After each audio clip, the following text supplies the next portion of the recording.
So I also wanted to bring up and remind the board that the board has been asked multiple times to change the meeting time to a better time for people in the community who want to participate, especially those of us who work. As a matter of fact, I've been home for 10 minutes before I made it here today. I think that the meeting should be at a time when the public can participate, as this board serves us. So therefore, it should be convenient to us, the public, and multiple people have asked about that. My comment is about the agenda item 3, approve, deny $1,000 donation to Southeast Regional EMS. So I want to make some clarification. There's been some misinformation, just for clarification. It has been stated by members of this board that Southeast Regional EMS, our ambulance service, just up and left the bay that was built to house an ambulance for better response time because of not enough call volume. That was stated by this board. But let's set the record straight as the chief is here.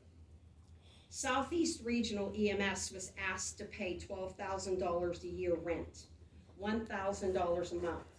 A lease was drawn up of which they have a copy of. Correct. And there have been many residents that have reviewed this as well. It exists. It's a fact. Doug Pasco, the chief, made this board aware that if they had to pay $12,000 a year, they simply could not stay in that garage bay, as there was not enough call volume to pay for the $1,000 a month rent. So let's put this misinformation to rest once and for all. Doug, is that what was stated? Yes, well, we were in El Rama, and as part of the agreement for, I guess, in-kind donation, the board at the time stated that we could move out of El Rama. We were paying them like $500 a month rent, and then we were paying certain utilities, and the board said that they would move us up here, and that would save that money per year that instead of giving it to a third party. And Mr. Pascal, I'd like to talk to you about that when we get to that agenda item. Can you please continue your comment, ma'am? Yes. Thank you very much. So by no means did they leave of their own volition. They left because they simply could not afford to pay $12,000 a month rent, as their budget is very tight. A year, I'm sorry.